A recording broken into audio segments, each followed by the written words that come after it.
Kia ora and welcome to Constellations and All That.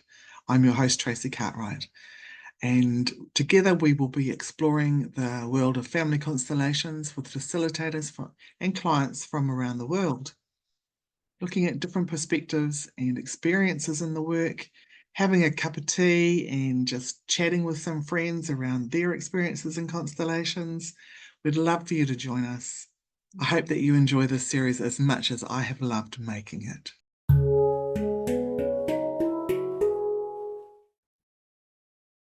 Kia ora and welcome everyone to Constellations and All That.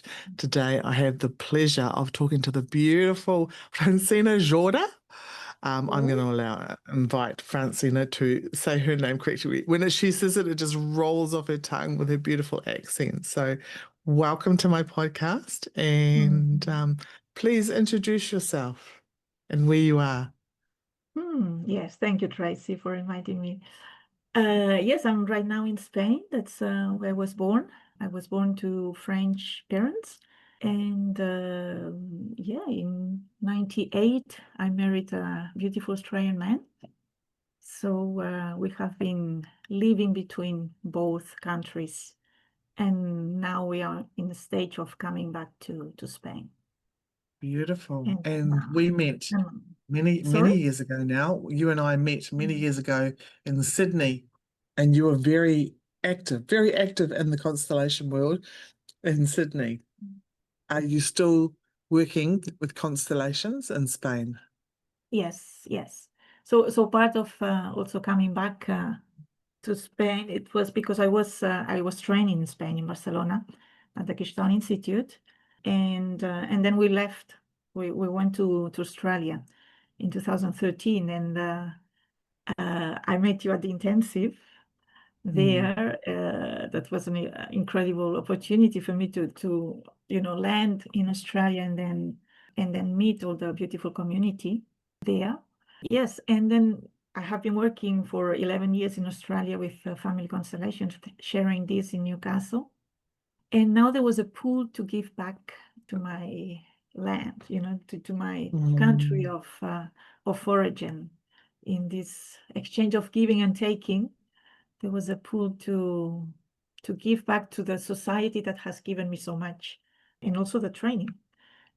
So I'm doing, workshops and trainings in Barcelona with a good friend of mine, Noemi Viedma, who comes more from the organizational field, and we are doing lovely projects together for organizations. We just finished one for an organization called Children Village, and who works for kids who are in families that have some problems, and they have these programs to prevent them to be separated from the families.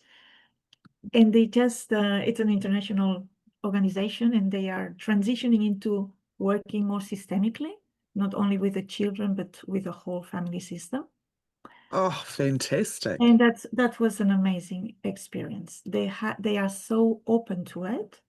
We just did a 6 weeks program for them, and it was, we are still in awe with Noemi to see the group. There was 20 young professionals, psychologists and mediators, social workers, and the energy that they bring to the work, the passion they have, and how they integrated, every week what we were bringing to them. That it's big, like starting to look at the principles of systemic and the capacity they had to apply it every week already, doing different interventions already with the families and the kids.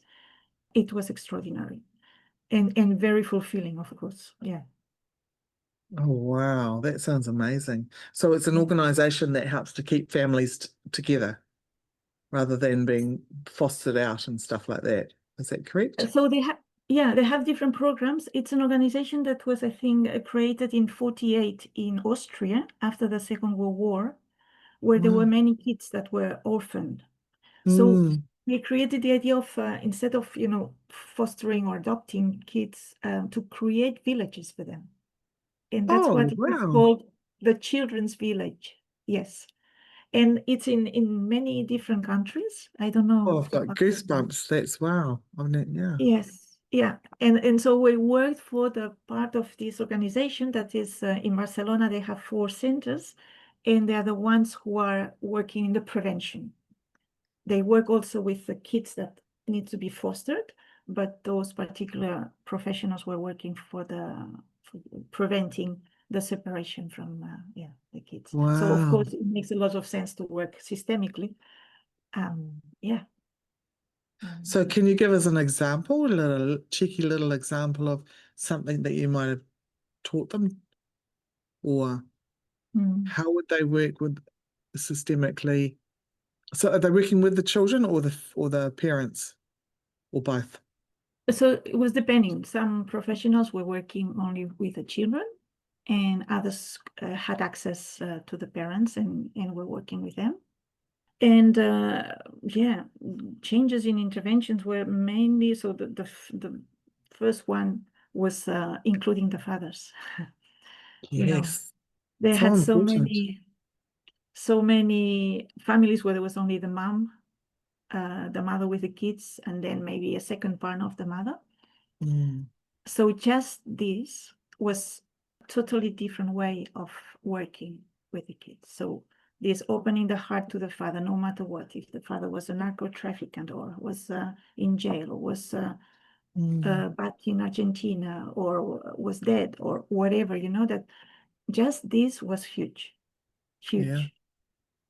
That Yeah. awareness too, hey? Yeah. To open the heart. Yeah. Mm. Even the tiniest little bit makes such a difference. I've seen that ripple effect within my own family system too. Yeah.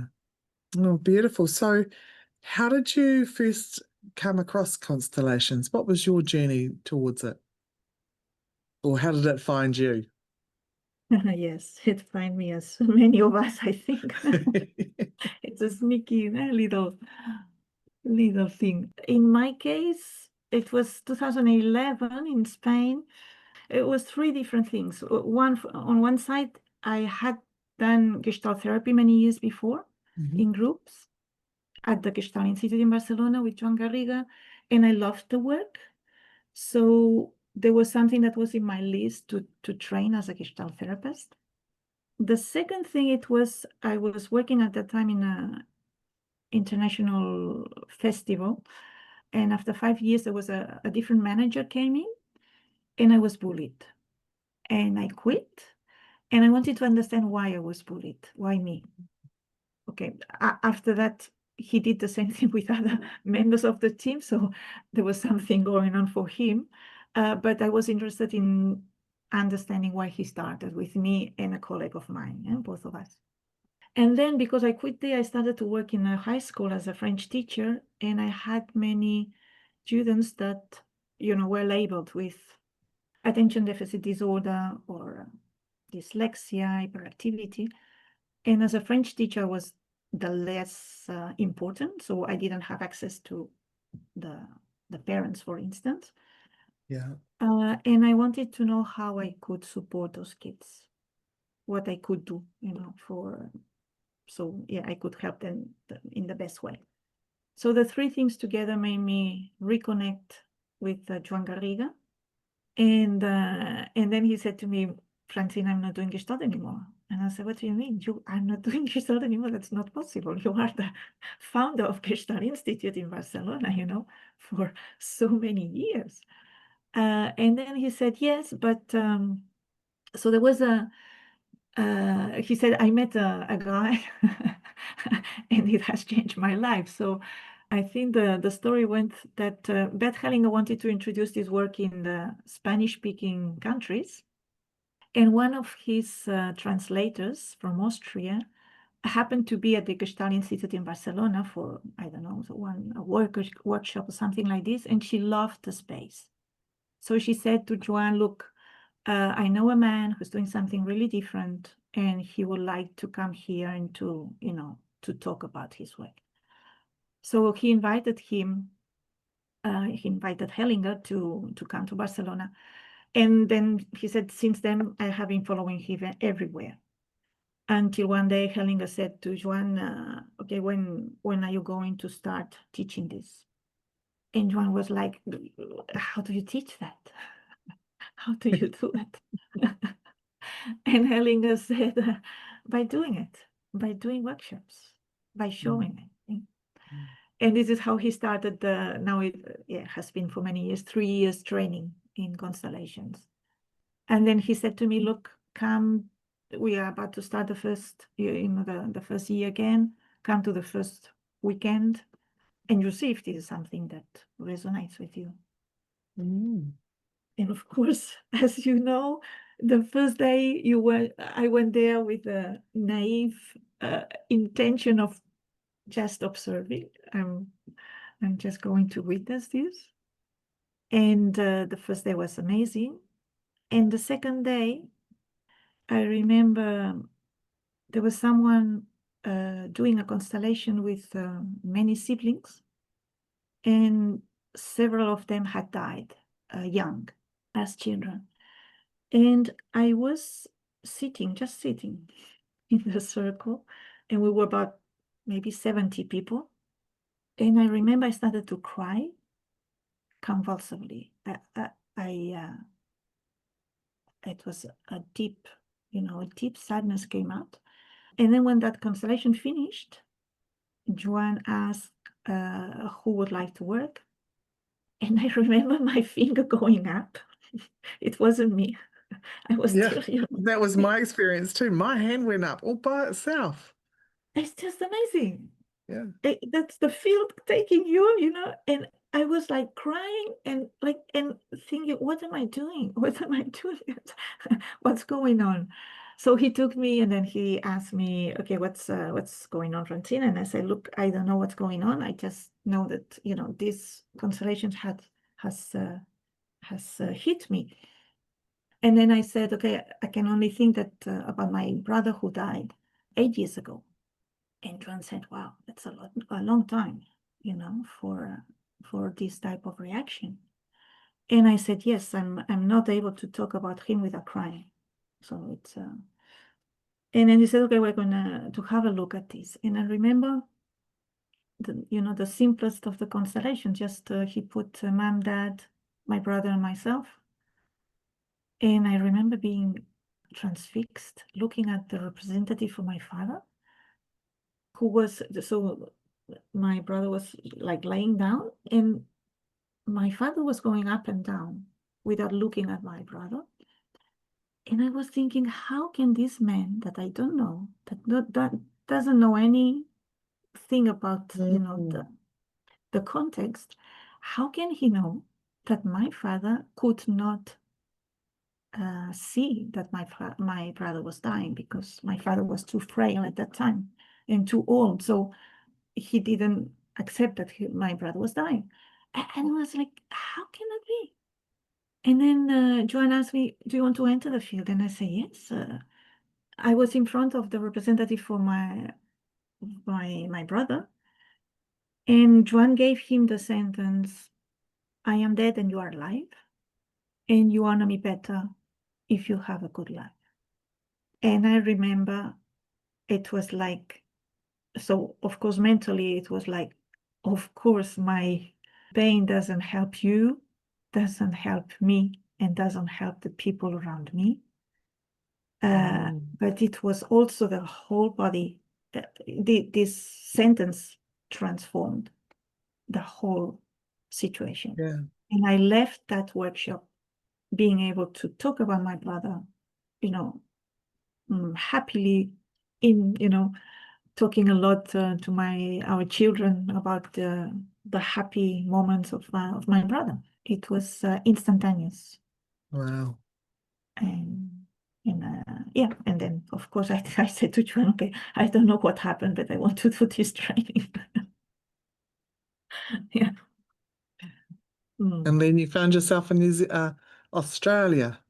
Yes, and in Australia I was very lucky to find all of you and amazing people like Maria Doleng, Janine, Gabriela, Salaved, the elders in the field that said to me, go, start sharing this, because of course I was like, oh, it took me 2 years to start in Australia, because I trained, of course, more, and I needed to understand better, the collective trauma in Australia, how people reacted, also, the expressions that were different from Spain, or that Yeah.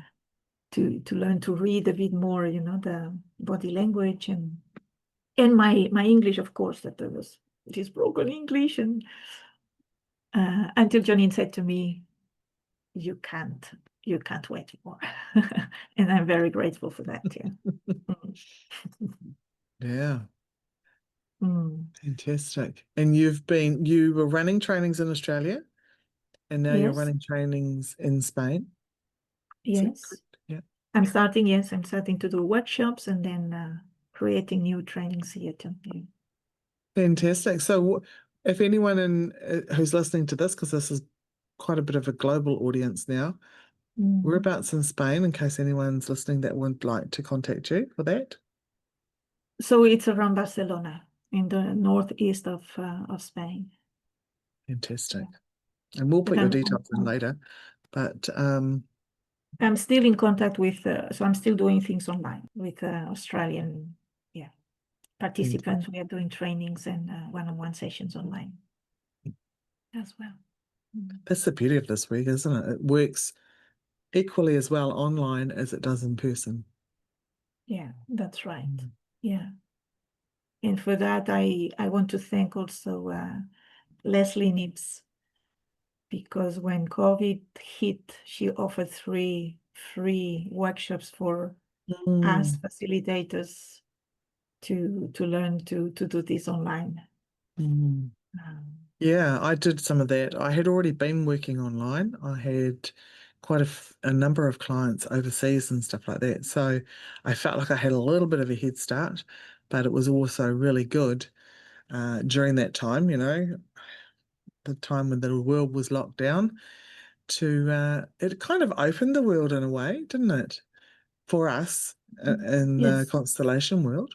it did. And yes, and you in New Zealand and Australia, I remember when I arrived that you were already doing this work online. And I was like, how do they do it? I was so fascinated. And yeah, and then COVID, just brought the need to do it for many other people. Yeah. Yeah, that's great. And there are so many Mm. different ways to do it online as well. It's just like when we are facilitating in person, how different we can all be. Yes. Mm. Yes.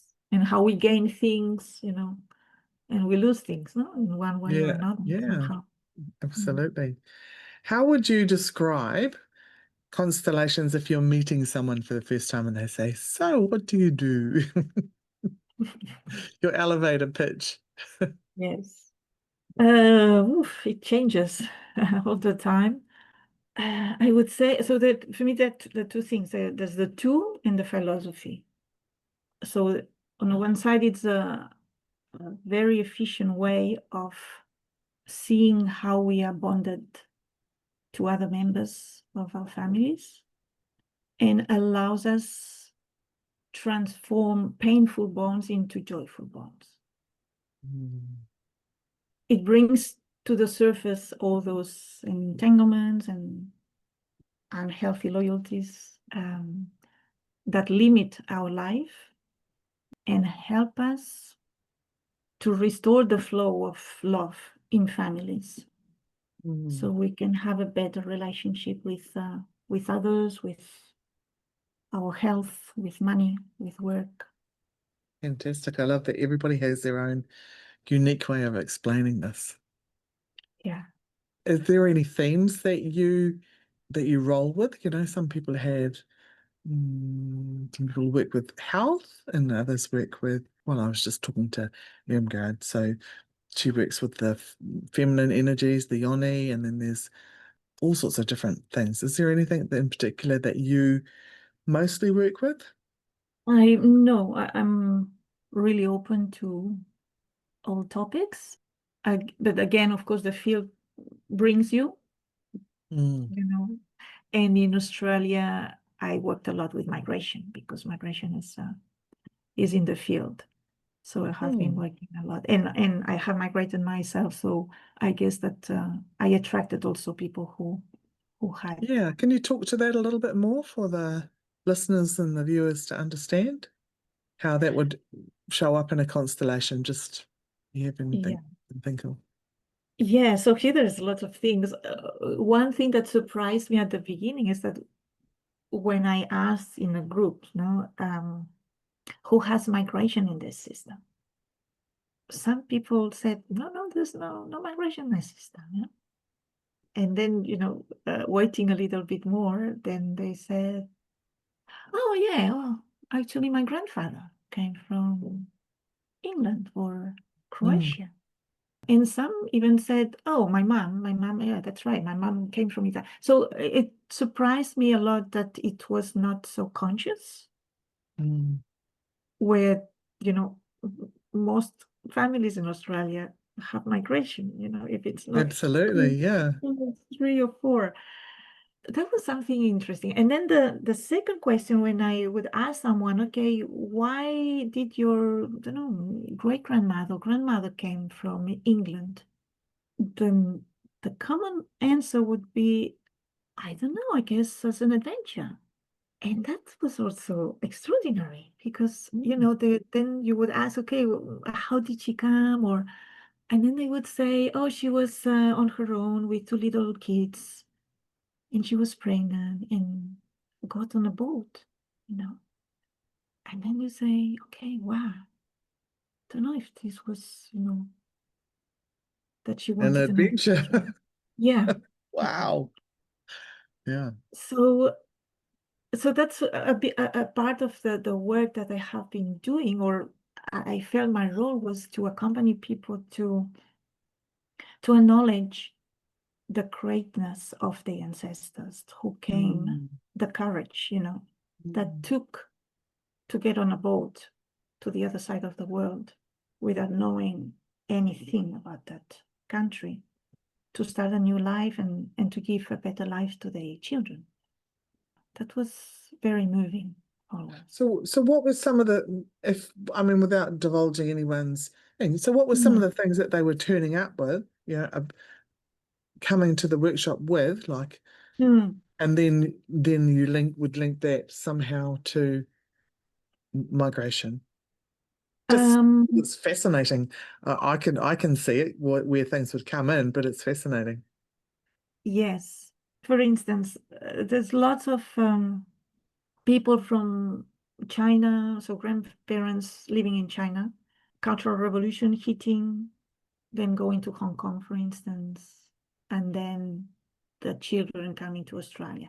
So issues of, for instance, a lady, I work a lot and people like my work. Like she was writing, I think, in the writing. So people like it, but I have difficulty getting money, as Mm. an exchange. Yeah. So money issues, yes, you go back and then you see, oh, your grandparents had to leave behind everything, to go to Hong Kong and lost all their possessions. And this happened, in different places in the world, in the communist regimes, when this happened to. There is others who were about being adopted, and then you see, okay, Mm. my parents, there was in China again, one child policy, and then was a lady, and then when they had a boy, she was given out for adoption. Yes. So, what helped is to introduce the regime and the policy, the one child policy, so she could open the context of her parents and see that there was something bigger than them that Mm. impacted their decision, to give. So lots of issues like this. And then another one that is very common is people who migrated, for instance, from South America, a couple arriving to Australia, deciding to stop speaking Spanish, sorry, having a child and speaking not only English to the child, and then coming to me because the child cannot adapt in school, doesn't find a place, wants to go back to, I don't know, Honduras. When they visit Honduras, the child doesn't want to come back to Australia, wants to stay there with the grandparents. So to see what we exclude in one generation appears in the next one. How children connect with those excluded parts of the family. And so to help them see, okay, maybe you can start, reconnecting with what you left behind. I don't know, eating food from Honduras and listening to music and speaking maybe back the language, at home. Yeah. Well, it'll be interesting to see if you still get a lot of migration clients now that you're back in Barcelona, in your homeland. But I guess there would be I have never been there. So is it quite multicultural? It is very multicultural now. Yes. People from north of Africa, lots of Moroccan people. Yes, in South America, of course, because we speak the same language. So it would be like your English-speaking countries, that it's easier for people to migrate to. Yeah. Fantastic. What differences have you noticed within your family system? Mate, because I know you've got some children, your husband, as well as, any direct within your parents and cousins. Yeah. So for me, it is what has helped a lot is the place. So taking my place as the daughter of my parents and releasing maybe some tensions, and also it has helped me to open my heart to not judging and yes, and say, yes, this is how it was. This is part of our family story. So I would say, yes, it has brought maybe more harmony in the whole system. It's great when we notice that, when we can recognize the shift, in the system. Yeah. Who's one of your favorite teachers, or someone that you've read their books or met, or maybe haven't met but would like to meet? Oh, actually, there's quite a few questions in there. We'll start with, who's your favorite teacher? or one of them. We've been not One of them, single yes. them all out. There's Yeah. so many beautiful people. Yeah.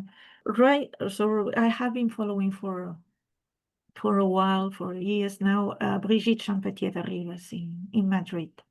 Brigitte, she's from French, Moroccan origin, but she's has been living in Spain for years now. And she had followed Hellinger the 10 last years and organizing, trainings in Madrid for him. And for me, she's the one that is more connected to the capacity that Hellinger had to be in the phenomenon all the time. So the capacity to allow the field to inform him and change and leave behind what he has been doing up until now, because that's not anymore. So Brigitte has incorporated different things in the last years, like now, for instance, she's doing what she calls a parallel constellations. I don't know if you know about this. No. So it's a bit what was already happening in a constellation group, that someone is doing the constellation, but when you ask the people, to be open and to be in service to that person in that family system, what happens is that already, when you use, for instance, a healing sentence for that particular person, if you are holding space and you're open, that sentence is also for you. Oh, right. Yeah. Yeah. So what she she's doing now is, if you want to formalize this, and then she says, okay, we are going to start a constellation. The ones of you that feel, that resonate with this topic, you can stand up, and then you go to one, part of the room, and while the constellation is evolving, you just follow your body. Oh, wow. Okay. Yeah. So it's like, so that constellation is for many more people than just one client. And yes, and I have done it, online with her too. She does it online, so you can in your own, place do it. And what she said, so she every morning she works with her team. Every morning, she has been doing this for years. So to see what's new, what's the field asking for, with all these changes in the world. So this was something that her team is in her spiritual team. Is that what you mean? is the team of the institute. So she has created an institute in Madrid. Right. Yes. Yeah. So she has trained so many people for many years. So she has a core team, and they meet every morning, and really to see what's there, So she discovered this in doing these practices, and she says that the feedback from many people that have been doing this type of parallel constellations is that often it is more powerful for them even than for the person doing the constellation. Yeah. I'll have to look her up. Can you say her name again? Yes, is Brigitte. So Brigitte Champetier. So CH Champetier de Ribes. And I can send it to you if you want. I think I might have seen something, her name mentioned on a thread, on an email thread. Oh, yes. Okay. Just recently. Okay. Yeah. Yes, because she's very connected to that spirit of Hellinger, of, okay, opening the field and see what comes next. Another thing that she uses now, it's the healing force. She's saying it in Spanish, and it was, the healing force. So before she starts the constellation, there is a representative for the healing force. And then this healing force connects first with her and feels if she is ready as a facilitator. And then during the whole constellation, this healing force is there, and she looks at the healing force to see where the healing force is looking at. So there are lots of There's so many different ways to do this, isn't there? It's phenomenal. It really is. Yeah. So she's one of your favorite teachers. And is there a facilitator or a teacher that you'd really like to work with or to go and explore? So many. I loved, I remember Spaghetti Oliver when he came to the intensive, and he did one constellation that really stayed with me because it was so simple, with a representative for life, and so powerful.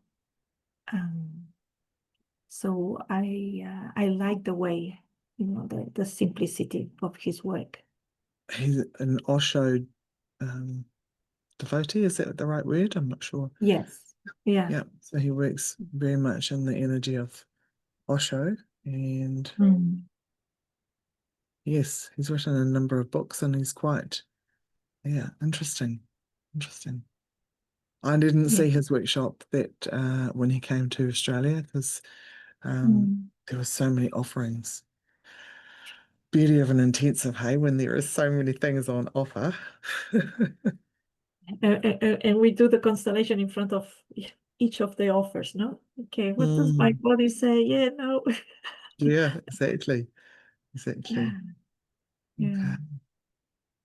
Okay. Another one, of course, is Bertolt Ulzama. That's yes, he was just in my mind just before as well. He's really popping up. I have seen him online and numerous times, and he's got such a light, fun energy about him as well.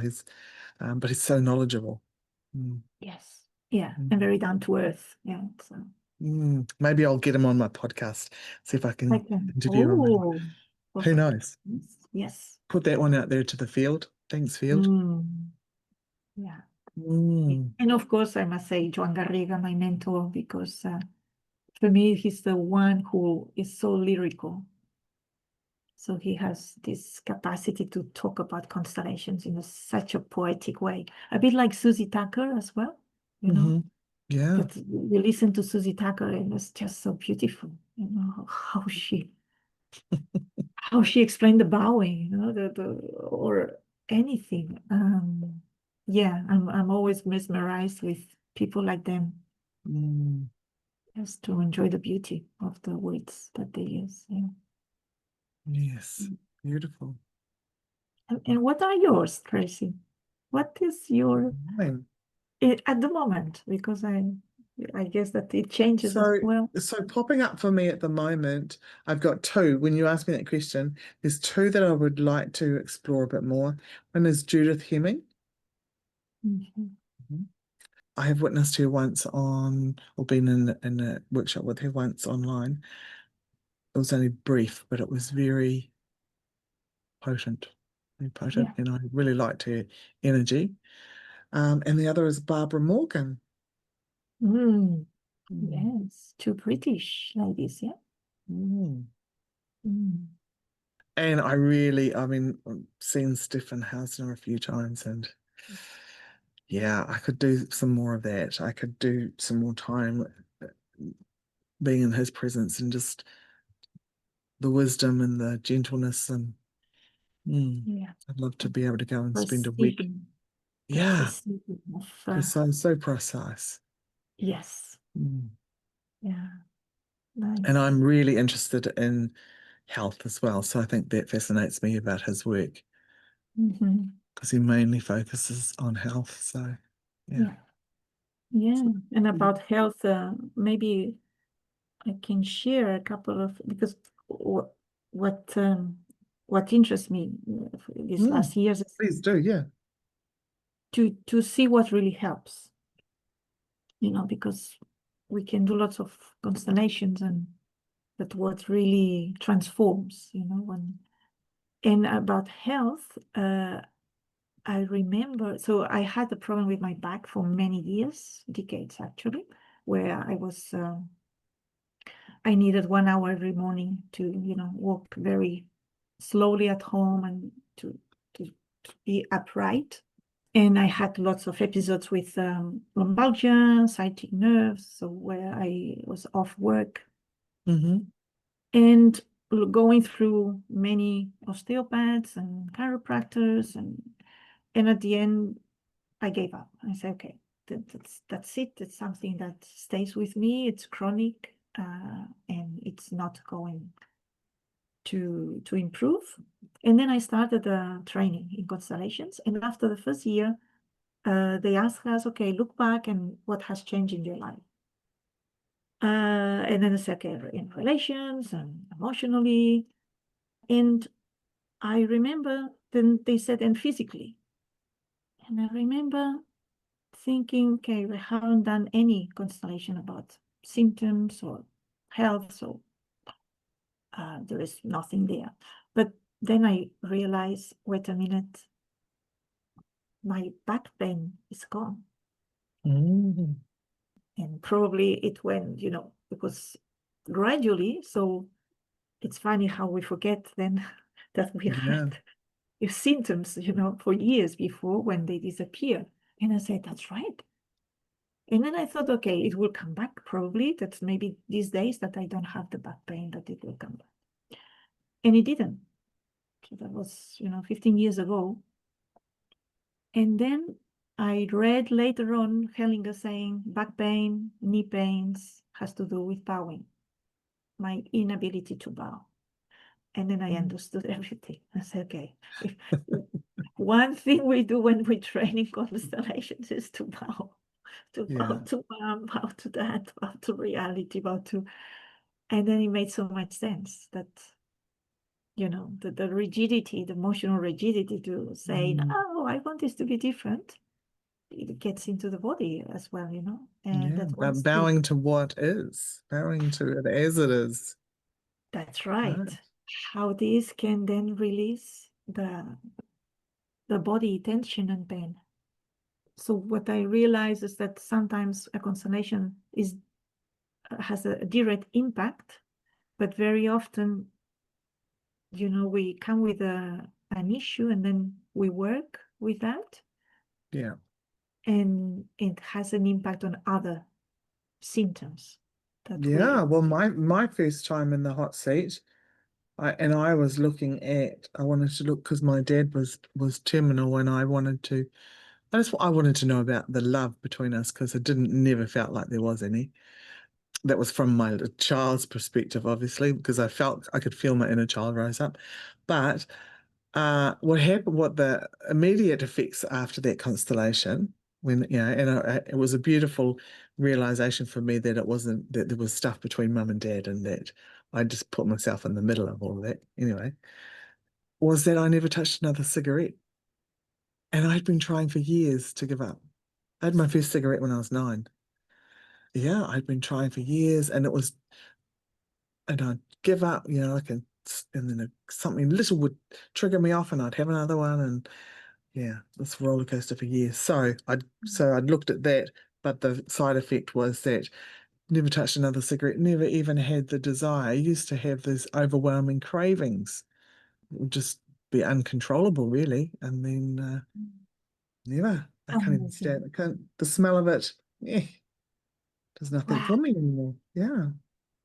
And this is so beautiful. No? I find it Mm. so beautiful because for me it's like we we want to work on something because we think that this is, you know, what we need to work on. And then life decides whatever she wants to. Yes. Bonus. And yeah, so and I think Helen has said it. I'm not so interested in healing the symptom that the person comes with. I'm more interested in see, okay, what are the forces, no, Mm. behind, and then I work with those entanglements or disorders, or Mm. and then once I work there, this might have an impact on that particular symptom or on other symptoms. Mm. Yeah, and this is for me very important to we take this humble place of we don't know anything Exactly.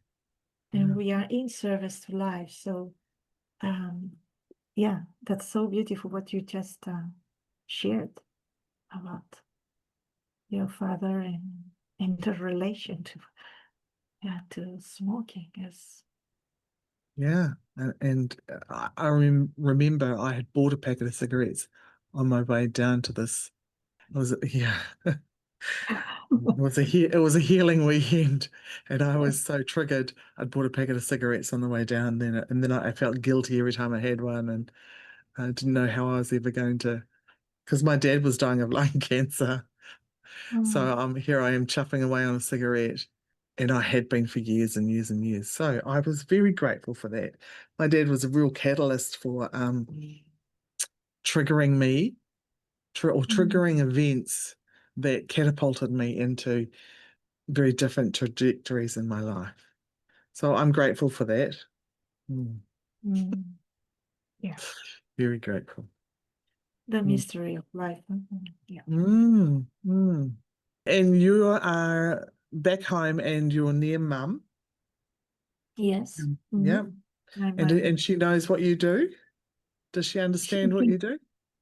she doesn't quite understand, and you know, it's she's 98 and has lost her memory, and she asked because I'm also, yes, I was working as a French teacher, and she's a French teacher, my father was a French teacher, so she's sometimes when I was doing French classes online, she would ask me if she could, you know, join us. And then sometimes, you know, so now she thinks that I'm doing the same thing, you know, when I have clients. And then she asked me, can I come and see how you do your classes. And then I said, no, Mom, now it's something different. And yeah, it's something, private. And then, yeah, that's the.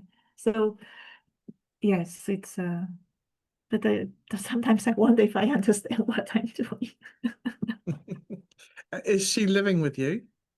Or She's you're living living in with that. her? I'm at her place. Yes, yes. And Beautiful, mm, beautiful. I think more and more families are going back to that way. I don't know what it was like in Spain, whether the culture went away mm, from that, did they? Like in European culture, people went away from having their elders at home and they yeah. would put, yeah. Yeah, here it's not as much, but yes, partly yes. Mm, And with COVID, I think that was a very important, to have the network to help each other, and it has brought families maybe together again. Yeah. yeah, Mm. definitely. Yeah, we had mum lived with us for 9 years, so it definitely makes a, a Mm, unique experience when you have that time with your elders. yes. Yeah. Mm, Mm. To give back a mm, bit what you have received from them. Yeah. Mm. yeah, yeah. Well, before we wrap up, is there anything else that you'd like to share? Anything that comes to mind that you might like to share or Yeah, just that for me, what drives me right now is as we said, there's the tool, family constellation is a tool, but it's also feel like philosophy, a way of life. And for me, what drives me right now is to share how people can do this work on their own. How can we bring constellations into our everyday life and practice this muscle of, opening our heart constantly to what is difficult, to mm, opening our heart and saying yes to myself, saying yes to the difficult ones in my life, and to say yes to the things that are happening right now in the world, that. And for me, this is the what drives me, because I think that we can do most of this work on our own. So we need to go to workshops and constellations for some topics or some issues. And it is also about that internal attitude that we need mm, yes, to practice. absolutely. So will you be sharing that in workshops online or in person? I'm doing in my trainings more and more to Mhm. share like systemic movements that we can do. And I have been learning this a lot also from Brigitte, because she's a lot into that too, to Mm, how can we become autonomous? yes. Because I think we don't have much time, to. Oh, that's such a big word, you know. I remember I was sharing with my students on the weekend that I didn't even know what the word autonomy meant, but my body had a visceral reaction to it. It was a huge reaction that literally made me wobble. And that was, I don't remember know if you remember at the intensive where I got had a wee ambulance ride. Do you remember that one? Where I got a bit unwell. There were so many No. things that rose up. Anyway, hearing the word autonomy, I had a real physical reaction to it because, Okay. and I didn't know what the word meant. Now that I look back, I know that is because I did not have a relationship with it. My body was not autonomous. Oh, Mm. wow. So I've done a lot of work. So grateful for the experience, dramatic as it was at the time, but I've done a lot of work around it. So, um, Mm, and how powerful it is to have that now in my life. Yeah. beautiful. So beautiful, beautiful exercise that you're talking about there. Mm. That's a big process, and yeah, big work you are doing, and we are all doing this. We're all doing it, aren't we? Yeah. This Mm. I think life is a constellation as it is, with the ever-evolving things that are happening. Then we have all these little mini ones that pop up in it that can be big ones at the same time. So much going on. So if someone wanted to get a hold of you, can you remind me what your website is? It's francineJordà.com. Just like that, francinejordà.com. Mm-hmm. Okay. And you're on Facebook and Instagram? I'm on Facebook only and very little now. Just Okay. I have a newsletter. Yeah, that's I like to write articles, and then every time I have a new one, then I send a newsletter with a couple of events. And so if people Yeah. want to register, then they can contact me and I add them to the list. And are you thinking about writing a book? Not a book. I'm just been writing for years, and Because that was what Kat was like, oh, I think she's writing a book. So I was just, maybe I'm planting a seed. I don't know. yeah, maybe it's there. It's there. But now it's more about, trying to, reflect on this amazing work and experience, and trying to put into words what's, so difficult to put. Yes. Yeah, Mhm. it can be difficult to explain, can't it? Mm. But I'm sure you'll find a beautiful way to share that. Well, thank you so much for joining me today, and to the listeners. Thank you Well, so much, Tracy, for yeah, doing this. And I have been listening to some of the podcasts, and that's a great way to bring this work to the whole community. Yeah, thank you. you're welcome. Thank Mm. you. Thank you for listening.